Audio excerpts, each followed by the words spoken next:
Bom, se você veio aqui na igreja, se você está acompanhando nas redes sociais, se você colocou tempo à disposição para isso, é porque você crê que vai valer a pena este encontro, que de alguma maneira vai fortalecer e vai lhe dar condições de avançar na sua batalha, na sua luta, às vezes em casa, na empresa, nos seus negócios, às vezes o desânimo bate, às vezes preocupações com os filhos, afinal.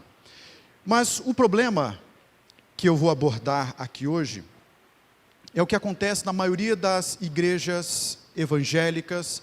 Eles acabam apresentando um conceito de fé um tanto equivocado e problemático, porque acaba trazendo para você a culpa do resultado que der.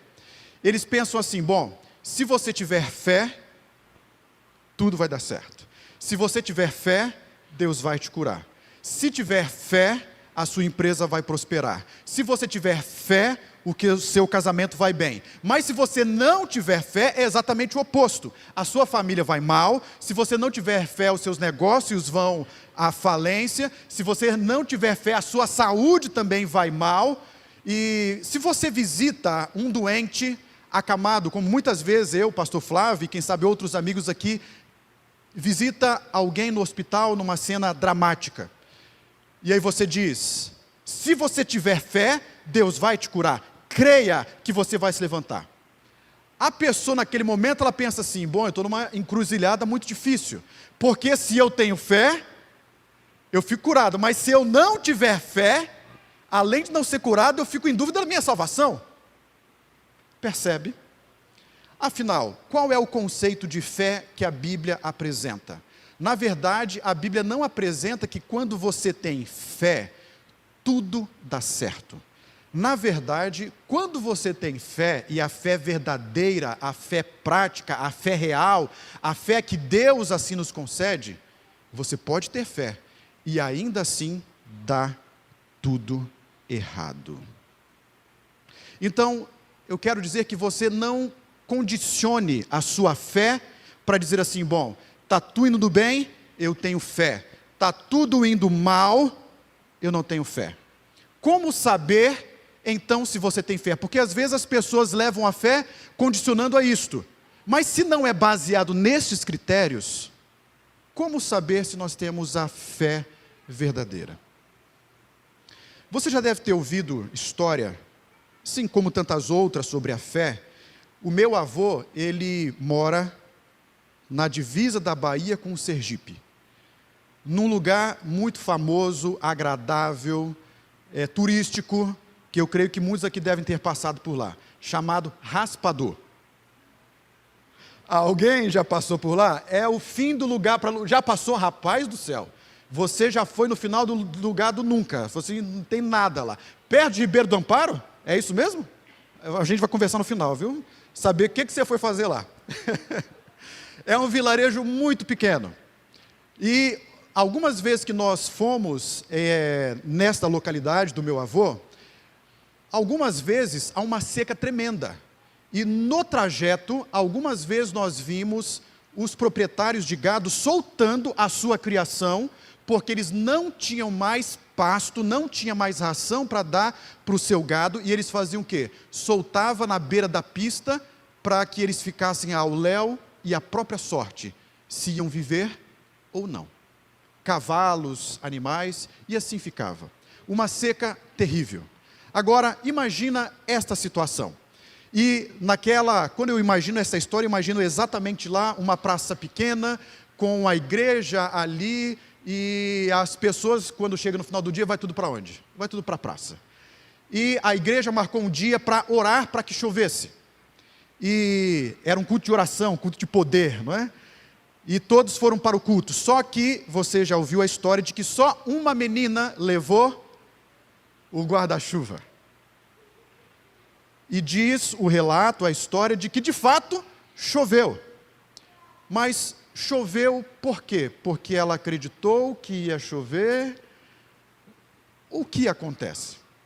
Às vezes as pessoas pensam exatamente isso, né? Se você tem uma fé positiva, aí acontece. Bom, nós vamos então voltar um pouco neste conceito e entender um pouco e estudar um pouco sobre a fé. Antes de irmos para a Bíblia, eu quero dizer o que a fé não é. O que a fé não é. Primeiro, o que a fé não é? Fé não é pedir e não é exigir que Deus faça alguma coisa. Que as pessoas falem assim, ó, se você pedir com muita força, Deus vai atender. Como se isso fosse fé. Fosse assim, ó, se você pedir a Deus com muita fé, com muita força, com muita energia, Deus vai lhe atender. Isso é fé? Não. Primeiro eu já estou dizendo que não é fé. Fé não é pedir algo com muita insistência, com muita energia, com muita força. Isto não é fé. Mas é o que as pessoas pensam, não é? Segunda coisa que não é fé. Elas pensam que elas precisam de uma resposta a fim de manifestar esta fé. Do tipo que a Bíblia diz em 2 Coríntios 5:7, de que fé não é vista.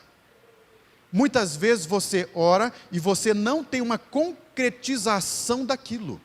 Então, em outras palavras, você tem fé e mesmo assim não recebe o que você está pedindo. Olha. Então, fé não é insistir, não é clamar com muita fé, e tem até um terceiro conceito que as pessoas fazem assim. Se você vai numa fila, muitas vezes nessas casas lotéricas, aí você pergunta para uma pessoa, o que você está fazendo aqui? Eu vou fazer uma fezinha. Por quê? Ela está dizendo assim, eu estou crendo muito que eu vou ganhar. Fé, as pessoas dizem, eu creio que vai chover. Eu tenho fé que vai chover. Não, isso não é fé. Bom, como já falamos muito que não é fé, vamos para o que é fé. Abra sua Bíblia em Hebreus capítulo 11, no verso 1. Hebreus capítulo 11, ele fala da lista dos heróis da fé, correto?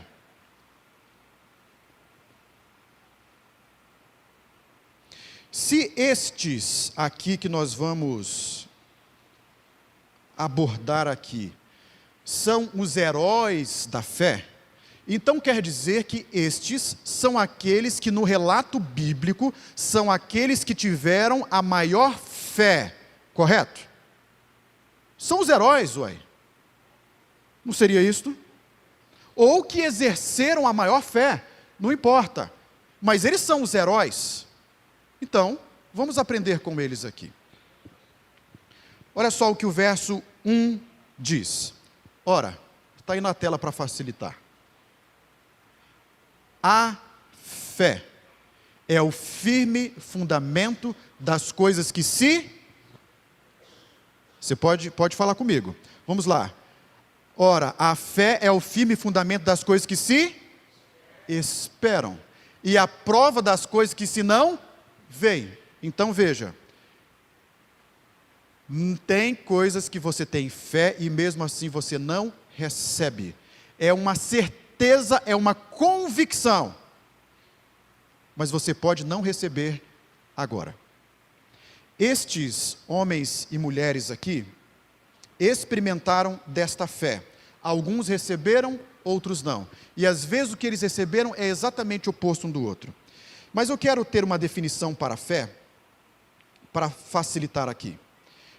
O texto que nós acabamos de ler diz assim, a fé é a certeza, é a convicção, é a confiança, podemos dizer assim.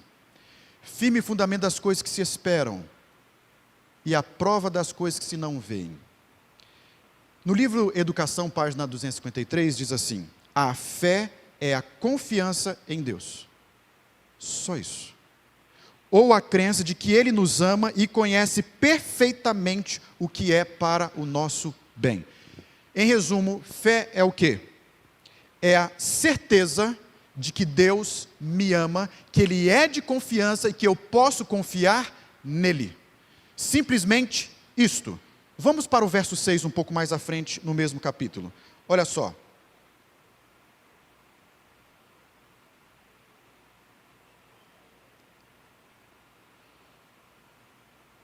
De fato, sem fé é impossível agradar a Deus. Porquanto é necessário que aquele que se aproxima de Deus, primeiro, creia que Ele existe e que se torna galardoador. Galardoador, aquele que dá o galardão, aquele que abençoa, aquele que concede, de todos os que o buscam. Em outras palavras, a fé aqui é na pessoa de Jesus Cristo. Vamos para os exemplos, então, que é apresentado aqui. No próprio capítulo, o capítulo que vocês vão perceber, ele trabalha em antítese, ele trabalha em comparação do início ao fim. Vamos entender. Primeiro personagem aqui que a Bíblia apresenta que tem fé. Primeiro personagem no verso 4, diz lá que Abel teve fé. Olha só o verso 4, pela fé Abel ofereceu a Deus mais excelente sacrifício que Caim. Mas vamos ver, Abel teve fé e morreu, por causa da sua fidelidade. Ele foi fiel a Deus, teve fé em Deus, ele foi obediente à ordem do Senhor, confiou nele, e por causa da fé, da obediência, da fidelidade, qual foi a consequência que aconteceu na vida dele? Ele morreu. Bom, mas então, de acordo com o conceito de fé que tem no mundo atual, a fé de Abel era pouca, porque ele teve fé e morreu. Mas vamos avançar. No verso 5, apresenta quem? Enoque. Diz que Enoque teve fé, e ele teve fé e viveu.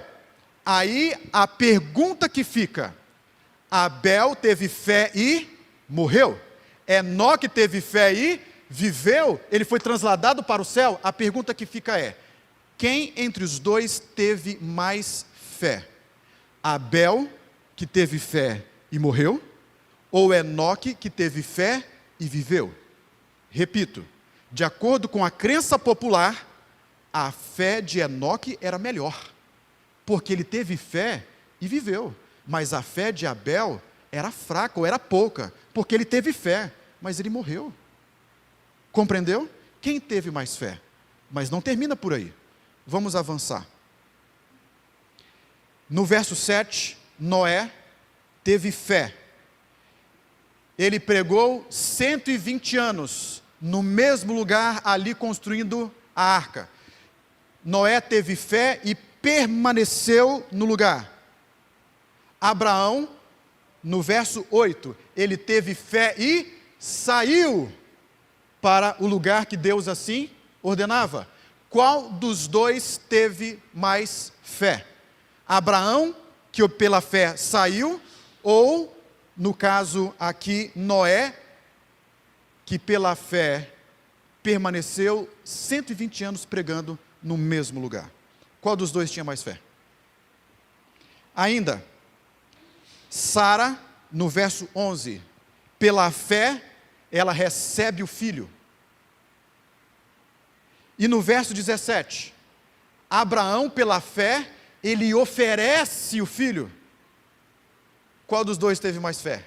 Sara, que pela fé recebe o filho, ou Abraão, que pela fé entrega o seu filho em sacrifício? Quem teve mais fé? Ainda outro. Pela fé, José, no verso 22, José fica no Egito, permanece no Egito e fica rico. Moisés sai do Egito e fica pobre. Qual dos dois teve mais fé? O que ficou rico ou o que ficou pobre? Porque no conceito atual se você tem fé, você fica rico. Se você falta fé, você fica pobre. Então quer dizer que Moisés, coitado, tinha pouca fé. Mas agora nós queremos ir para a parte final, que tem a maior comparação. Vamos ler o verso 34 do mesmo capítulo. Verso 34. Aí ele compara agora um outro grupo. No verso 34 diz assim: esses tiveram fé, eles apagaram a violência do fogo, ou a força do fogo, como está nessa versão. Escaparam do fio da espada, da fraqueza tiraram forças, na batalha se esforçaram, puseram em fuga exércitos de estrangeiros ou exércitos estranhos.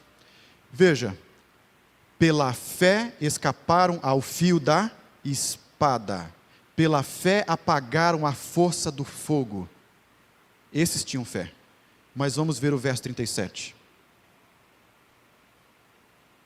No verso 37 diz assim: esses também tiveram fé. E o que aconteceu com eles?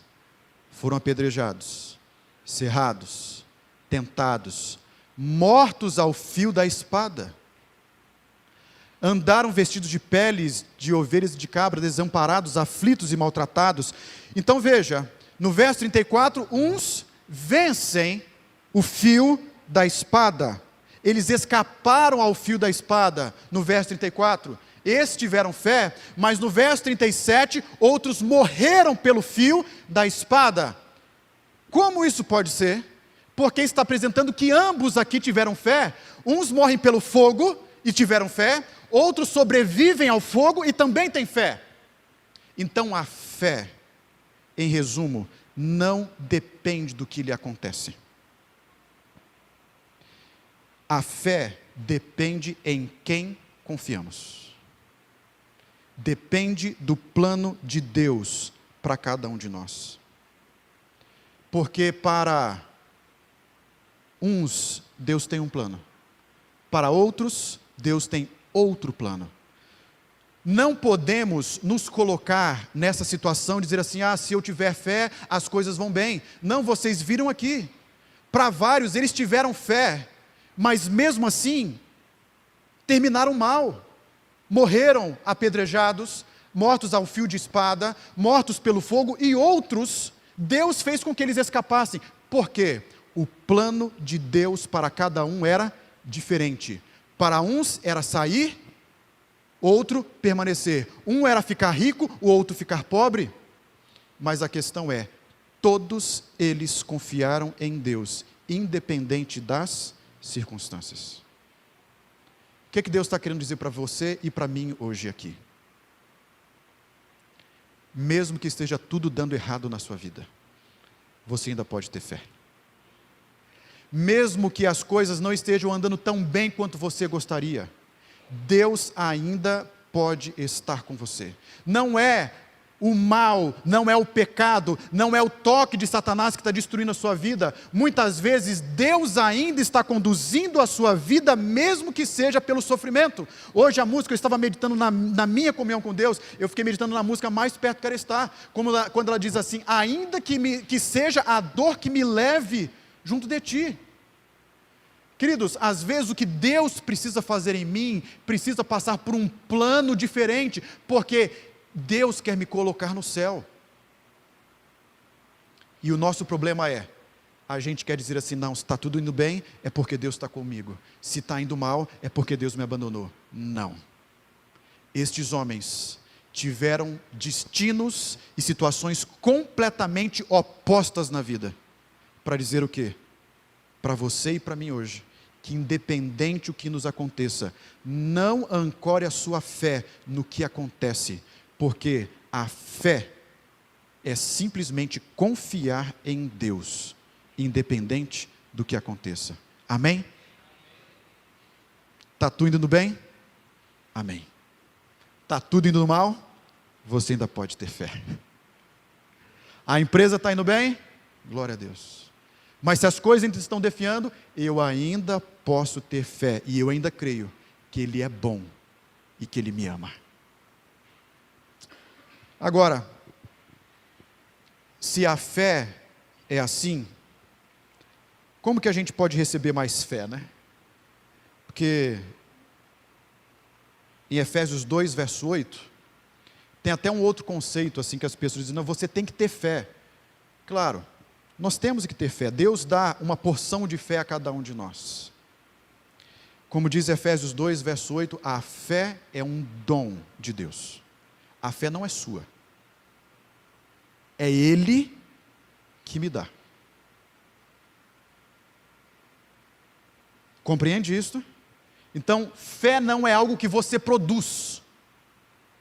como as pessoas querem dizer assim, ó, se você se insistir, se você se esforçar, se você tiver muita fé, aí acontece. Não, não tem nada a ver com isso.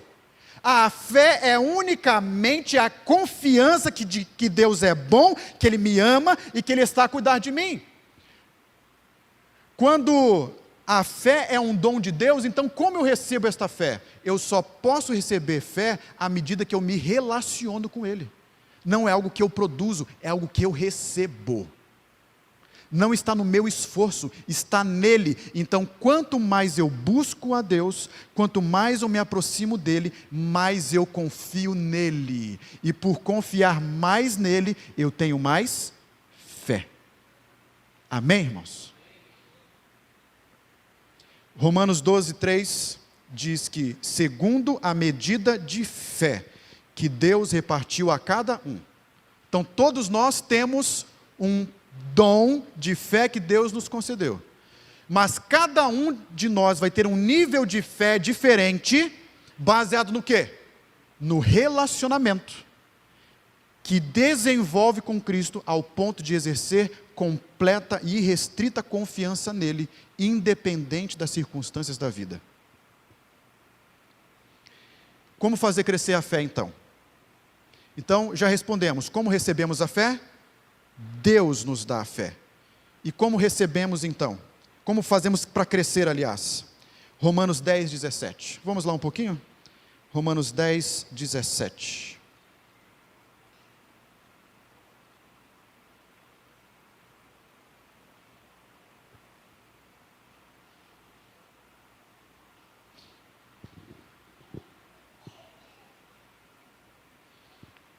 Só para você gravar aí na sua Bíblia.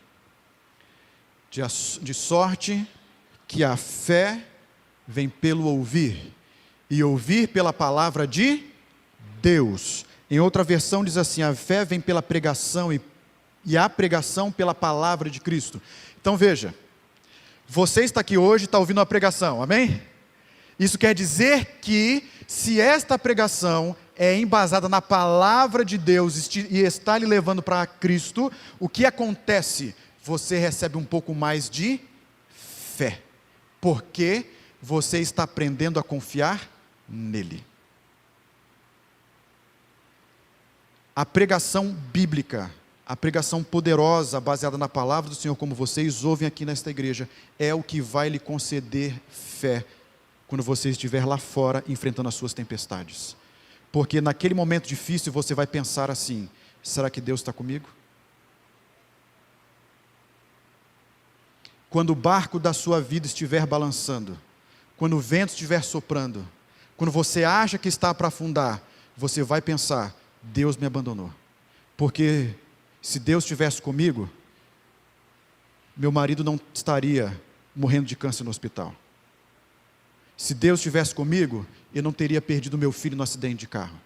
Se Deus estivesse comigo, eu não estaria passando pelas dívidas. Se Deus estivesse comigo, o meu filho não estava afundado nas drogas. Se Deus estivesse comigo, você vê como nós fazemos isso, e é exatamente o que faz todos nós quando nós estamos em momentos difíceis. Lembra lá em João capítulo 11, quando Jesus vai para ressuscitar a Lázaro, as duas irmãs, Marta e Maria, vieram com o mesmo discurso. Senhor, se o Senhor estivesse conosco, o meu irmão não teria morrido.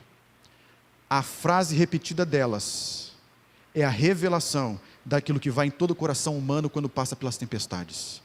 Nós somos levados a pensar que Deus nos abandonou.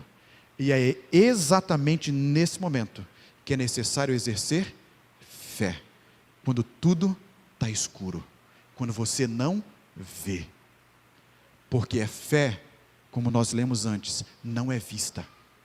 Fé pode ser escuridão. Fé pode ser dar tudo errado. Mas ainda você crê que Ele te ama e que você pode confiar nele.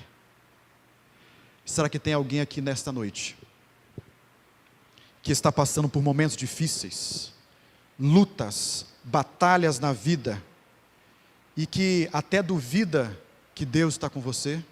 Talvez estou falando para algum internauta que está nos acompanhando e você passando pelo seu drama, pela sua luta, pela sua batalha, e você questionando no meio das suas lágrimas: será que Deus está comigo no meio da minha noite escura? Será que Deus conhece o que você tem passado? O texto bíblico aqui está dizendo: não importa o que você tem passado, você pode ainda confiar nele, porque Ele é de confiança, Ele te ama e Ele vai estar contigo. Eu já passei meus dramas também difíceis. Não sei se o Flávio nessa época acompanhou. Passei por um momento muito delicado, e eu adquiri um transtorno de ansiedade com uma depressão. Eu estava para fazer uma visita, uma noite, e eu saio para fazer uma visita e me dá um pânico, e eu não consigo mais dirigir. Eu volto para casa, apenas aviso a pessoa: não tenho mais condições. Eu volto para casa. E eu estava num estado tal que quando eu subi para pregar, eu já não conseguia. Os pensamentos ficavam obscuros. Não conseguia me concentrar, não conseguia ler um livro. Tudo que eu comia passava mal. Estava tudo indo ruim e eu, do jeito que eu estava, eu não teria condições de continuar o ministério. Não tinha condições. E eu liguei para o presidente na época e falei com ele, falei assim, na época era o pastor Max, ele falou assim: pastor, eu preciso me tratar, não estou bem. Ele me liberou, eu fui para São Paulo, no Cevisa, para me tratar. Era para ficar lá um período, uma semana, pelo quadro, a doutora determinou que eu ficasse um período maior. E eu fiquei lá.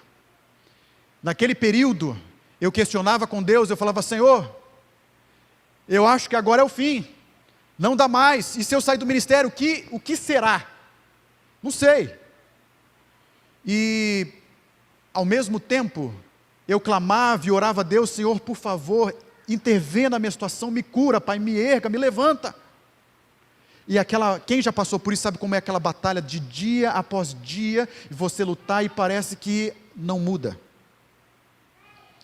Chegou um dia, lá tem uma área rodada por eucaliptos assim, e eu me ajoelhei lá, e eu falei com Deus: Pai, se o Senhor não me curar, me ensina a confiar. Só isso. Deus ia me curar? Eu não sei. Mas o que cabia a mim era confiar. É nesse momento que Deus estava me ensinando a ter fé. Isaías confiaria em Deus quando aparentemente não vem resposta alguma? Continuei o tratamento por 1 ano. Deus foi fazendo as adaptações, as mudanças, e Deus foi guiando. E eu disse que até o fato de eu ir para a cidade de São Gabriel da Palha, para mim foi uma bênção, porque me ajudou muito.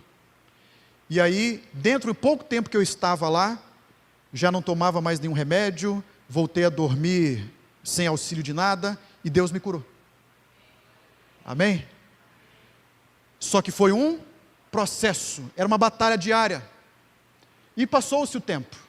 Graças a Deus, nunca mais tive recaída, nenhuma situação de retrocesso, porque quem já acompanhou o processo de recuperação de uma depressão, transtorno de ansiedade, no caminho tem diversas recaídas. Graças a Deus não tive. E fui avançando. Ano passado, eu e o Flávio estivemos lá no Cevisa de novo. Era um outro encontro, era um outro momento. Era um treinamento, uma capacitação. E eu e o Flávio fomos para o café da manhã. Eu já tinha saído antes para orar, naquele mesmo lugar que tinha sido o meu lugar de batalha com Deus, que era o meu tratamento.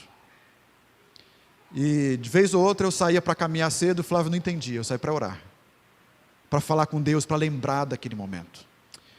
E um dia nós fomos sair, e na hora de sair eu percebi que eu não estava com o cartão do quarto. E eu falei assim: Flávio, vai, porque eu vou depois, eu vou ter que procurar. eu fui procurar. E cadê o cartão? Fui rodando, irmãos, para tudo quanto é lado naquele lugar. Tudo onde eu tinha passado, eu andei. Passei 2 vezes e não achava. Sabe onde que o cartão estava? Naquele mesmo lugar que 5 anos atrás eu tinha orado. E pedi para Deus: Senhor, se o Senhor não me curar, me ensina a confiar. Naquele momento eu entendi, Deus estava querendo falar comigo. Ele falou assim: você se lembra que foi nesse lugar que você fez essa oração para mim? Eu sou de confiança. Continue a confiar em mim. Deus é amor e Deus é de confiança. Eu estou contando um aspecto da minha história. A sua história é diferente da minha, mas eu sei que você também, em algum momento, precisa exercer fé. Porque fé não é dar tudo certo. Muitas vezes, fé é também dar tudo errado. Mas ainda assim, você acreditar que Ele é de confiança. Amém?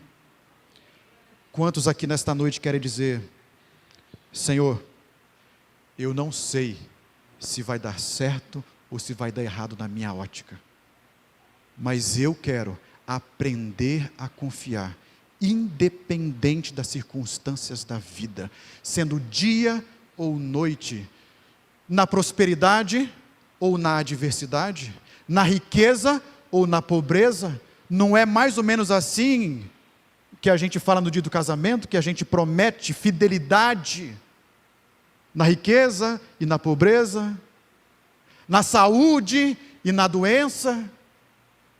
O ato de fé é a mesma coisa com Deus. Nós estamos dizendo: Senhor, não sei o que vai acontecer, não sei se eu vou adoecer, não sei se eu vou ficar bem emocionalmente, não sei se eu vou ficar bem financeiramente ou fisicamente, se eu vou adoecer, não importa, porque esta vida, este mundo aqui é um mundo de surpresas. Deus não garante que tudo vai acontecer bem, irmãos, porque esses homens que nós lemos tiveram fé e morreram. Abel teve fé, foi obediente e morreu assassinado pelo próprio irmão. Por que Deus não interviu? Eu não sei, mas ele teve fé. Abraão teve fé e saiu, Noé teve fé e permaneceu, José teve fé, permaneceu no Egito e ficou rico, Moisés teve fé, saiu e ficou pobre. Eles tiveram a mesma quantidade, a mesma qualidade de fé. A fé não é quantidade, é qualidade. Em quem você confia?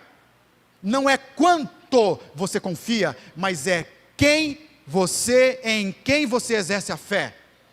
Isto está a verdadeira fé. Amém? Quantos nesta noite querem dizer: eu quero confiar em Deus, independente do que aconteça? Amém?